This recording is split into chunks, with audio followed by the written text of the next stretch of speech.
ایاک نعبد و ایاک نستعین۔ میں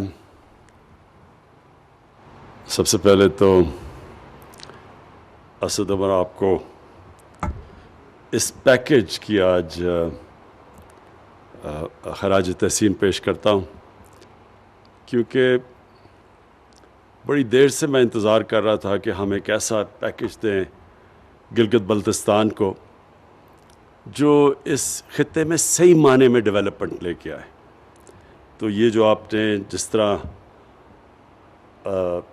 پی ایس ڈی پی سے بھی اپنے ڈیولپمنٹ فنڈ سے بھی پیسہ نکالا اور پھر پرائیویٹ پبلک پارٹنرشپ کو بھی استعمال کیا، اپنا ذہن استعمال کیا کہ ہم کس طرح زیادہ مدد کر سکتے ہیں۔ ہمارے پاس اس وقت وہ وسائل نہیں ہیں جو کہ انشاءاللہ ہوں گے آنے والے سالوں میں، کیونکہ قرضوں کی وجہ سے اور قرضوں کی قسطیں دینے کی وجہ سے ہمارے پاس بڑا کم پیسہ ہوتا ہے خرچ کرنے کے لیے، اور سارے پاکستان میں لوگ اس وقت مختلف جگہ سے پیسے کے اوپر ڈیمانڈ ہے کہ گورنمنٹ ادھر بھی مدد کرے، اور یعنی ہر جگہ سے ڈیمانڈ ہے۔ تو اس کے باوجود اس طرح کا پیکیج لے کے آنا میرے خیال میں یہ ایک بہت بڑی پاکستان کے لیے بھی اور گلگت بلتستان کے لیے بھی یہ ایک بہت بڑا آپ نے کارنامہ انجام دیا ہے، بڑا اپنا ذہن استعمال کر کے اس طرح کا پیکیج لے کے آئے ہیں۔ اچھا، میں اب آپ کو اپنا رشتہ آپ کو بتاؤں کہ گلگت بلتستان سے کیا رہا ہے۔ میں جب 15 سال کا تھا تو پہلی دفعہ میں اپنے اسکول کے ساتھ یہ سارے علاقے میں آیا، گلگت آیا، اور پھر ان دنوں میں تو سڑکیں ایسی تھیں، مجھے جو سب سے ابھی بھی چیز یاد ہے کہ وہ کبھی مجھے زندگی میں اتنا خوف نہیں آیا جو وہ چھوٹی سی جیپ ایک سڑک کے اوپر چل رہی ہوتی تھی۔ ابھی کاراکورم ہائی وے نہیں بنا تھا، بننا شروع ہوا تھا، لیکن جو سڑکیں تھیں، یعنی کبھی آپ نے، میں تو داد دوں گا وہ جو ڈرائیور چلاتے تھے جیپوں والے ان سڑکوں کے اوپر، کہ وہ صرف وہی چلا سکتے تھے، کوئی اور کہیں سے دنیا میں ڈرائیور آ کے ان سڑکوں پہ گاڑی نہیں چلا سکتا تھا۔ اور وہ پھر یہ بھی تھا کہ مجھے یاد ہے ہم جیپ میں جب جا رہے ہوتے تھے تو ہر تھوڑے 1 2 3 میلوں کے بعد نیچے ہزاروں فٹ نیچے ایک ٹوٹی ہوئی جیپ گری ہوئی ہوتی تھی، یعنی اوپر سے جیپ نیچے گری ہوتی تھی، تو وہ اور خوف آ جاتا تھا کہ پھر اللہ یاد آ جاتا تھا کہ اللہ صحیح طرح واپس بھی لے جائیں۔ تو اور پھر مجھے یہ بھی یاد ہے کہ ہم جب ٹریک کرتے تھے تو جب کسی گاؤں کے پاس آتے تھے، بلکہ ہنزا بھی، کریم آباد بھی چھوٹا سا شہر تھا، تو مجھے یاد ہے وہاں لوگ پھال لے کے باہر کھڑے ہوتے تھے، ہمارا استقبال کر رہے ہوتے تھے، کیونکہ یہاں کوئی آتا ہی نہیں تھا۔ یہ علاقہ بالکل کٹ آف تھا دنیا سے۔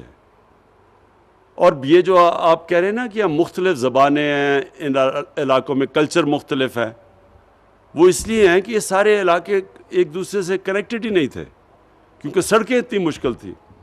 مجھے وہاں وہ خاص طور پہ جو سکردو سے جو گلگت کا راستہ ہے، مجھے تب کی بات یاد ہے، وہ لوگ یہ جب کہتے تھے کہ جیسے جو بھی اس سکردو سے گاڑی میں نکلتا تھا گلگت جانے کے لیے، تو پہلے اس کی سارا گھر والا آ کر اس کو خدا حافظ کہنے آتا تھا، کیونکہ ان کو لگتا تھا کہ شاید واپس نہیں آئے گا۔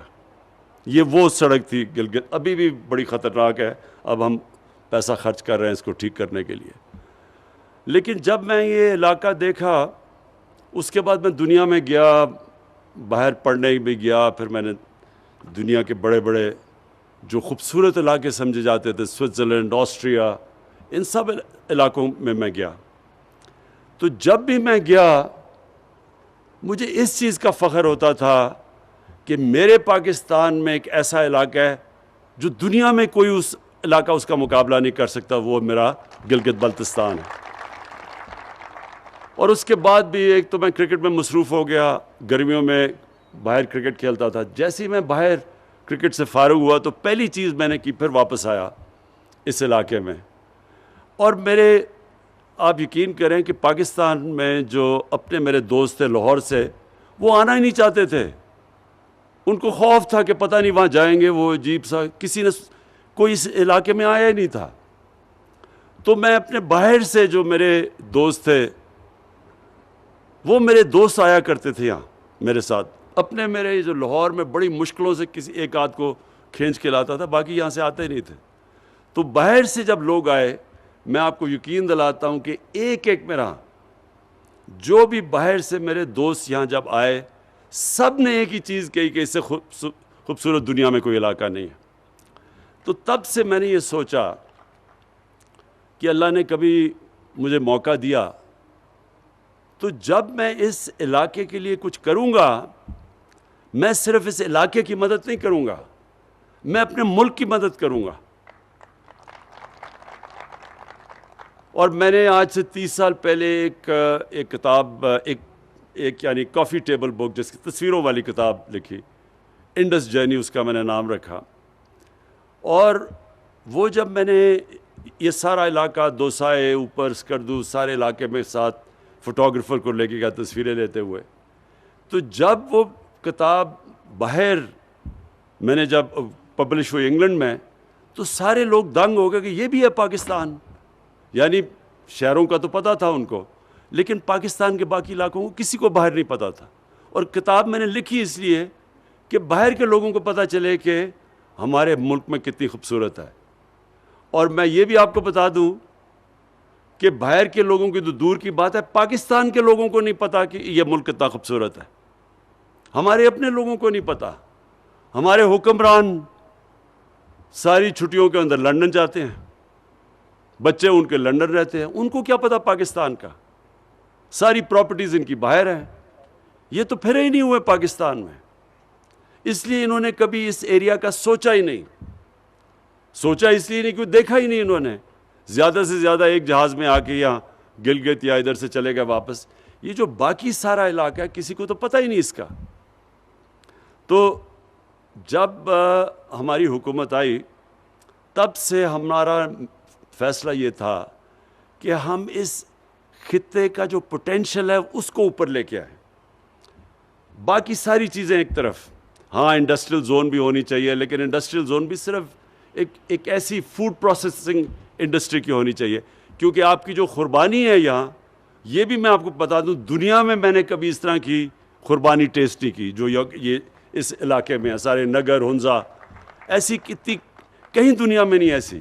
لیکن وہ لاسٹ نہیں کرتی، آپ اس کو لے جا نہیں سکتے باہر، وہ بڑی جلدی خراب ہو جاتی ہے. تو جو فوڈ پروسیسنگ ہے، اس کی بہت بڑی گنجائش ہے. تو اس طرح کی انڈسٹری تو لگ سکتی ہے. لیکن اصل آپ کا پوٹینشل ٹورزم کا ہے. اور ابھی چیف منسٹر صاحب نے مجھے پریزنٹیشن دی سوئٹزرلینڈ کا اور گلگت بلتستان کا موازنہ کیا ہوا ہے.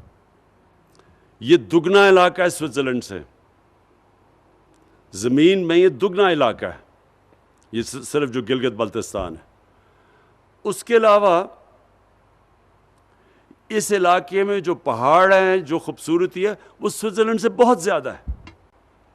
آدھے تو دنیا کے جو بڑے اونچے ترین پہاڑ ہیں، 12 یہ جو سب سے بڑی پیکس ہیں، تقریباً آدھی تو اس علاقے میں، گلگت بلتستان اور یہاں. تو یہاں جو پوٹینشل ہے ٹورزم کا، کسی کو اس ملک میں اندازہ نہیں ہے. میں صرف آپ کو فگر دیتا ہوں. میں نے 2 فگرز دیکھی ہیں کہ سوئٹزرلینڈ ٹورزم سے کتنا پیسہ کماتا ہے. تو پہلے آپ یہ دیکھ لیں کہ پاکستان کا جو ساری ہم ایکسپورٹ کرتے ہیں، ساری پاکستان کی ایکسپورٹس مشکل سے $25 ارب ہے، اور ماشاءاللہ ہمارے دور میں اب یہ بڑھ رہی ہیں ایکسپورٹس. سوئٹزرلینڈ صرف ٹورزم سے 60 سے 80 ارب ڈالر کماتا ہے. تو آپ یہ سوچیں کہ اگر وہ آدھا ہے ہمارا گلگت بلتستان سے، اگر ہم اس کو ڈیولپ کر لیں، تو آپ سوچیں کہ میں کہتا ہوں کہ آپ کا تو فائدہ ہوگا یہاں، لیکن ہمارے ملک کا کتنا فائدہ ہوگا، سارے پاکستان کا کتنا فائدہ ہوگا. ہمیں فارن ایکسچینج ملے گا، آپ کو روزگار ملے گا، خوشحالی آئے گی. تو دونوں کے لیے تو یہ جو ہم پیکج لے کے آئے ہیں، یہ صرف آپ کی بھلا کے لیے، آپ کے لیے بہتری کے لیے نہیں لے کے آئے، یہ سارے پاکستان کے لیے لے کے آئے ہیں، کیونکہ اس کا فائدہ سارے ملک کو ہوگا۔ جب گلگت بلتستان اپنی آپ کو ٹورزم کے لیے تیار کرے گا، صحیح معنی میں ڈیولپمنٹ ہوگی، سارا فائدہ سارے ہمارے ملک کو ہوگا۔ اور میں آج ایک داد دینا چاہتا ہوں، میرے سے بڑے بڑے غلط فیصلے بھی ہو جاتے ہیں، میں ٹکٹس دینے میں بھی، میں جب دیکھتا ہوں ماضی میں تو میں سمجھتا ہوں میں نے بڑی بڑی غلطیاں کی پارٹی کے ٹکٹس دیتے ہوئے۔ کئی جگہ میں اب سوچتا ہوں کہ اگر مجھے پہلے موقع ہوتا تو میں اس طرح نہیں، اس کو وزیر بنا دیتا، اس کو نہ کرتا، یہ میں سوچتا رہتا ہوں سارا وقت۔ لیکن مجھے جو آج بڑی خوشی ہے کہ اس ایک فیصلہ جو کیا، جو میں اللہ کا شکر کرتا ہوں کہ میں نے صحیح فیصلہ کیا، وہ خالد کو آپ کا وزیر اعلیٰ بنانے کا۔ اس کی وجہ کیا؟ دیکھیں، ایک انسان، ہمارے بدقسمتی سے ہمارے جو لوگ، جو انسان ہمارے پولیٹکس میں آتے ہیں، وہ 3 طرح کے لوگ ہوتے ہیں۔ ایک وہ لوگ ہوتے ہیں جو کہ پولیٹکس میں صرف اور صرف اپنی ذات کو فائدہ پہنچانے کے لیے آتے ہیں۔ اور ان کے اندر بھی 2 کیٹیگریز ہوتی ہیں۔ ایک اپنی ذات کو فائدہ پہنچانے کے لیے آتے ہیں، لیکن کوئی غیر قانونی چیز کر کے نہیں، بس اپنی پوزیشن کا فائدہ اٹھانے کے لیے۔ حالانکہ اگر میں اقتدار سے اپنی ذات کو فائدہ پہنچاؤں تو اس کو کرپشن کہتے ہیں۔ کرپشن کی ڈیفینیشن یہ ہے کہ میں اپنے اقتدار کو استعمال کروں اپنی ذات کو فائدہ پہنچانے کے لیے۔ لیکن ہمارے کیونکہ اتنا بدقسمتی سے پولیٹکس میں اخلاقیات اتنی گر چکی ہیں کہ اس کو کوئی کرپشن نہیں سمجھتا۔ اور اس کے دوسری جو لوگ ہیں وہ ہیں جو یہاں سے پیسہ چوری کر کر کے ملک سے باہر لے کے جاتے ہیں۔ یہ اس ملک کے سب سے بڑے غدار اور سب سے بڑے مجرم ہیں۔ 2 طرح نقصان پہنچاتے ہیں۔ ایک، وہ پیسہ چوری کر لیتے ہیں جو ہمارے ملک میں خرچ ہونا چاہیے۔ دوسرا، جب وہ ملک سے باہر لے کے جاتے ہیں تو ہمیں دوسرا نقصان پہنچاتے ہیں، کیونکہ ڈالر لے کے باہر پہنچاتے ہیں۔ تو جب ڈالر ملک سے باہر جاتا ہے، ہمارے روپے پہ پریشر پڑتا ہے، روپیہ کمزور ہو جاتا ہے، روپیہ گرنا شروع ہو جاتا ہے۔ اور جب روپیہ گرتا ہے تو ساری چیزیں مہنگی ہو جاتی ہیں، ملک میں غربت آ جاتی ہے۔ تو ایک تو یہ ہے کہ اور ساری دنیا میں اس طرح کے جو پولیٹکس میں آتے ہیں نا، اور نام لیتے ہیں عوام کا اور اقتدار میں آ کے اپنا پیٹ پالنا شروع کر دیتے ہیں، ان کو ساری دنیا میں برا بھلا سمجھا جاتا ہے، ایسے پولیٹیشنز کو۔ دوسری کیٹیگری، اور اس میں کافی لوگ فٹ ان ہو جاتے ہیں، اور وہ ایسے ہوتے ہیں کہ وہ اقتدار سے فائدہ بھی اٹھاتے ہیں، لیکن وہ کچھ لوگوں کے لیے بھی کام کر دیتے ہیں، لیکن کام وہ کرتے ہیں جس سے ووٹس مل جائیں، لیکن زیادہ تر اس کیٹیگری میں لوگ آ جاتے ہیں۔ اور پھر ایک خاص کیٹیگری ہے، جب اس کیٹیگری میں زیادہ لوگ آ جائیں وہ ملک اوپر آ جاتا ہے۔ وہ ہے جدھر سیاست ایک عبادت بن جاتی ہے۔ وہ سب سے بڑے دنیا کے لیڈر ہمارے نبی صلی اللہ علیہ وسلم نے، انہوں نے ہمیں ایک راستہ دکھایا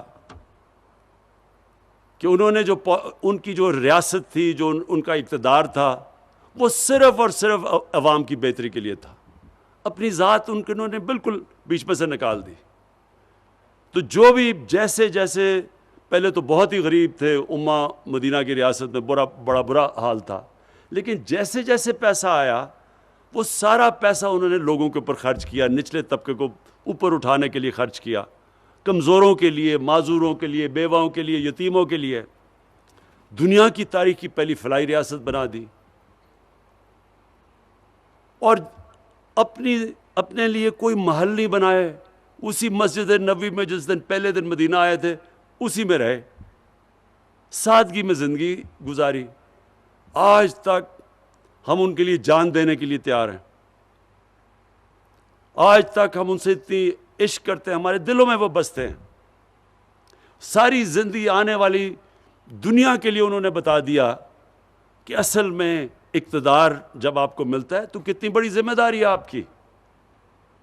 اور ہر آدمی, جس طرح جب حضرت عمر خلیفہ بنے تو انہوں نے کہا کہ اگر ایک کتا بھی میری ریاست میں بھوکا مرتا تو میں ذمہ دار ہوں. مطلب یہ کہ جو غربت ہے, جو لوگ تکلیف میں ہیں, یہ بہت بڑی ذمہ داری ہوتی ہے اقتدار میں آنے والے لیڈر کے لیے. تو مجھے جو چیز پسند آئی خالد کے اندر, میں نے اس کے اندر جنون دیکھا ہے کہ یہ سارا وقت سوچ رہا ہوتا ہے کہ کیسے اپنے علاقے کے لوگوں کی یہ مدد کرے, کیسے اپنے علاقے کو بہتر کرے. اس لیے ہم جب ہمارے پاس یہ پروپوزل لے کے آتا ہے تو ہم پھر پوری اس کی مدد کرتے ہیں, کیونکہ ہمیں پتہ ہے یہ اپنے لوگوں کا سوچ رہا ہے. ہم اس کو کیسے پیسہ دیں جو ہمیں پتہ ہے کہ اس نے آدھے کمیشنز کھا لینی ہے یا باہر پیسہ بھیج دینا ہے. تو جب ہمیں یہ پتہ چلے کہ ایک ایسا لیڈر ہے اور اس کی کابینہ ایسی ہے جو اپنے لوگوں کا سوچ رہی ہے, تو یقین کریں کہ یہ تو ہم نے شروعات ہی کی ہے نا 370 ارب کی. 5 سالوں میں جو 370 ارب اس علاقے میں کبھی اتنا پیسہ نہیں خرچ ہوا پہلے. لیکن یہ ہم آپ کے لیے آپ کی مزید اور مدد کرتے رہیں گے. جیسے آپ چاہیں گے ہم آپ کی اور مدد کریں گے. میں آج آپ کے سامنے پیشن گوئی کرتا ہوں. خالد, آپ صحیح طرح ٹورزم کو سنبھال لیں. اگر آپ نے یہ ٹورزم کو صحیح طرح سنبھال لیا, آپ یقین کریں کہ آپ سینٹر سے پیسہ نہیں لیں گے, ہم آپ سے پیسہ مانگا کریں گے کہ جی ہمیں بھی پیسہ دو تھوڑا سا. یہ آپ ادھر بیٹھے ہوئے ہیں, آپ کو پتہ ہی نہیں ہے کہ آپ اللہ نے آپ کو کس نعمت سے نوازا ہوا ہے. ہمیں بھی, پاکستانیوں کو بھی, لیکن آپ جس خطے میں بیٹھے ہوئے ہیں, دیکھیں یہ وہ علاقہ ہے جدھر سردیوں اور گرمیوں میں دونوں ٹورزم ہوگی. آہستہ آہستہ لوگوں کو سمجھ آ رہی ہے اسکیئنگ.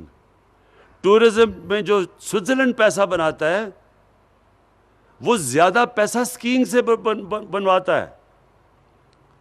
ان کا پیسہ گرمیوں میں, جس طرح ہمارے لوگ تو گرمی سے بچنے کے لیے آتے ہیں, وہ اس کا کم پیسہ ادھر سے بنتا ہے.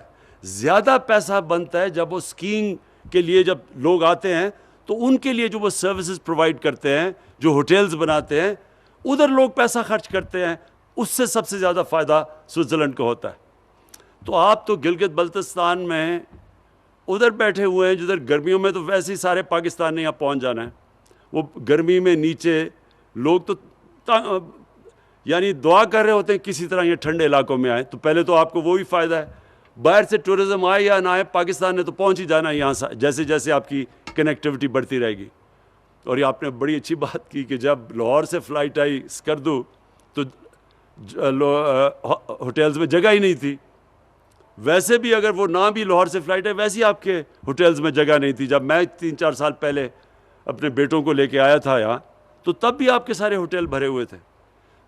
سب سے بڑا پوٹینشیل یہ ہے جو ہم مدد آپ کی کریں گے, انشاءاللہ آپ کو جو قرضے دلوائیں گے, آپ نے اپنی یہ جو ٹورزم انڈسٹری کے لیے بڑی پلان طریقے سے کام کرنا ہے. بیکاز یہ بھی بات سن لیں کہ اگر آپ نے یہ صحیح طرح نہ کیا تو ٹورزم نہیں آئے گی. یعنی اگر آپ نے اپنے علاقے خراب کر دیے, صحیح آپ نے ٹاؤن پلاننگ نہ کی, گندگی پڑی ہوئی, آپ نے اگر اپنے یہ پہاڑ, اپنے جو درخت, جو جنگلات, ان کو نہ آپ نے ان کی دیکھ بھال نہ کی, اگر آپ نے جس کو ایکو ٹورزم کہتے ہیں کہ جو ٹورزم جو انوائرمنٹ کے ساتھ چلتی ہے, جس طرح اب سوئٹزرلینڈ کے اندر فرق کیا ہے, سارے ہی سوئٹزرلینڈ کے اندر قانون ایسے بنے ہوئے ہیں کہ ادھر یہ ہیں اسکیئنگ سلوپس, صرف اسکیئنگ ہو سکتی ہے یہاں. یہ ہے جدھر صرف ان کی گائے چر سکتی ہے, اس کے باہر نہیں وہ جا سکتی. یہ ہے جو جنگل جن کو کوئی ہاتھ نہیں لگا سکتا. اس علاقے میں آپ کے گھر بنیں گے اور گھر بھی اس طرح کے بنیں گے. اور پھر سارا جو ان کی جو میونسپل لوکیلٹیز ہیں وہ پھر ایک ایک چیز دیکھتی ہیں کہ کوئی گندگی تو نہیں ڈال رہا کوئی, کیونکہ وہ پھر مشترکہ سب کا فائدہ ہو جاتا ہے کہ اگر وہ ٹورزم کے لیے جگہ اچھی ہو تو ساروں کا فائدہ ہے. تو اس لیے پھر ساری کمیونٹی مل کے وہ جگہوں کو صاف رکھتی ہے. اور آپ کی خوش قسمتی یہ دوسری یہ ہے کہ یہاں کیونکہ یہ علاقے کٹ آف تھے، جو میں آپ کو بتا رہا ہوں کہ جب میں یہاں آیا تھا تو یہاں سے گلگت جانا اس طرح لگتا تھا کسی دوسرے ملک میں جانا. اسکردو تو بھول ہی جاؤ نا، گلگت سے اسکردو جانا وہ تو دنوں میں پہنچ. تو یہ کٹ آف تھا سارا. اس کی وجہ سے جو یہاں کی آپ کی کمیونٹی سسٹم ہے، جس طرح لوگ آپس میں رہتے ہیں، یہ کہیں اور پاکستان میں اس طرح نہیں رہتے جس طرح یہاں علاقوں کے اندر آپس میں ایک دوسرے کی مدد کرتے ہیں. یہاں یا میں اسکردو کے اندر تھا تو میں وہ گاؤں میں پھر رہا تھا، میں ان کے تھانے میں گیا، میں نے کہا مجھے بتاؤ یہاں قتل کتنے ہوئے ہیں ابھی تک؟ انہوں نے کہا ساری تاریخ میں نہیں قتل ہوا اس تھانے میں. آپ سوچیں کہ اگر ہم پختونخوا جا کے کسی تھانے میں دیکھیں تو وہاں کیا فرق نظر آئے گا. انہوں نے کہا ساری تاریخ کے اندر اس تھانے میں قتل ہی نہیں ہوا کبھی. اور پھر کوئی سیکٹیرین وہ انہوں نے اس کے علاوہ کوئی وہ مسائل ہی نہیں. تو کمیونٹی مل کے اپنے مسئلے حل کرتی ہے. اس لیے آپ کے لیے بڑا آسان ہوگا بائی لاز کے اوپر عمل کروانا، صفائی رکھنا.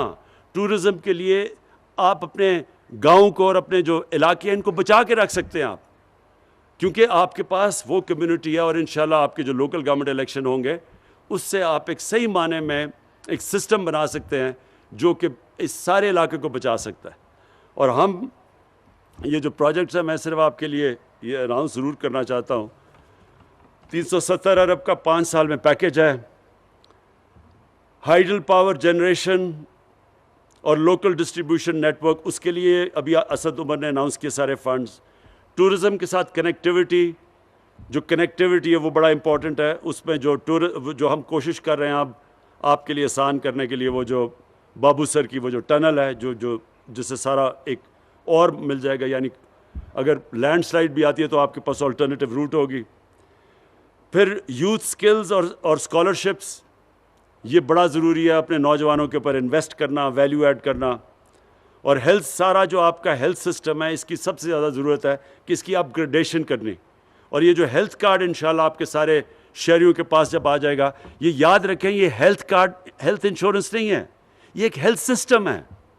اس کی وجہ سے پرائیویٹ سیکٹر کے لوگ آپ کے علاقے میں آ کے ہاسپٹلز بنائیں گے اب، کیونکہ ان کو پتہ ہوگا کہ لوگوں کے پاس ہیلتھ انشورنس ہے اور اس کے ذریعے وہ اپنا علاج کروا سکتے ہیں.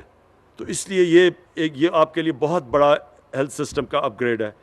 پھر واٹر اور سینیٹیشن، جو اسکردو کی بات کی کہ وہاں خاص طور پہ سیوریج سسٹم کی بڑی ضرورت ہے، کیونکہ وہ اتنی آپ کے یہ گلگت اور وہ اسکردو اتنی تیزی سے پھیل گئے ہیں کہ وہاں سیوریج سسٹم کی ضرورت ہے، نہیں تو وہ سارا پانی جائے گا دریاؤں میں جو نیچے تک جاتا ہے. اور پھر اسمال اور میڈیم انڈسٹری، دیکھیں جب آپ انڈسٹریلائزیشن کی بات کرتے ہیں نا کہ سی پیک پہ انڈسٹریلائزیشن ہو، انڈسٹریلائزیشن بھی وہ بڑی یعنی وہ وسیع ایک چیز ہے انڈسٹریلائزیشن. اس کے اندر اسمال اور میڈیم انڈسٹری جو ہے وہ یہاں کامیاب ہوگی، جس کے اندر میں نے آپ کو کہا کہ یہ جو آپ کی فوڈ پروسیسنگ ہے اور اس طرح کی، تو انشاءاللہ وہ بھی اس میں بھی پوری مدد کریں گے.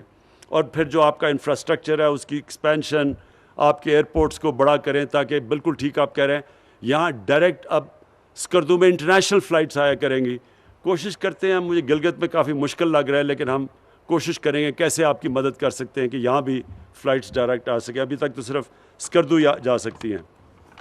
لیکن جو میں آخر میں بات کرنا چاہتا ہوں وہ یہ، دیکھیں میں جب بھی آیا، اور آپ کو 15 سال یا آج سے 55 سال پہلے میں یہاں آیا تھا، تو مجھے ایک چیز تب بھی یاد ہے کہ یہاں کے لوگوں کا ایک ان کے اندر ایک یہ تاثر تھا کہ ان سے ستیلی ماں کی ٹریٹمنٹ کرتا ہے پاکستان. یعنی ایسے تھا کہ یہ اپنے دھیان ہی نہیں رکھ سکتے لوگ، تو وہاں سے کوئی آفیسر جب تک آفیسر نہیں آتا، اور وہ پھر ایک قسم کا وائس رائے بنا ہوا ہوتا تھا، سارے لوگ سمجھتے تھے کہ جو بھی یعنی وہ جو بھی کہتا تھا وہ کرنا پڑتا تھا لوگوں کو.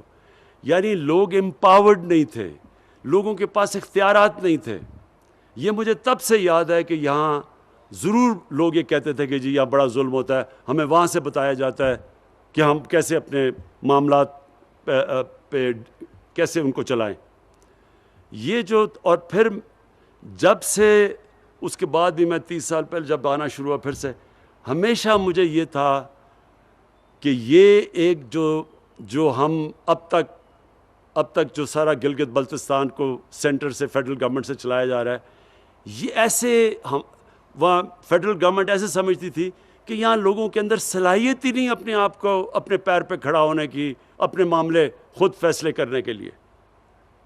اور اس سے بہت ہر قوم میں بڑا برا تاثر ہوتا ہے، جو لوگ بڑا برا فیل کرتے ہیں کہ وہ سمجھیں گے جی یہ ان میں صلاحیت ہی نہیں اپنے معاملات چلانے کے لیے.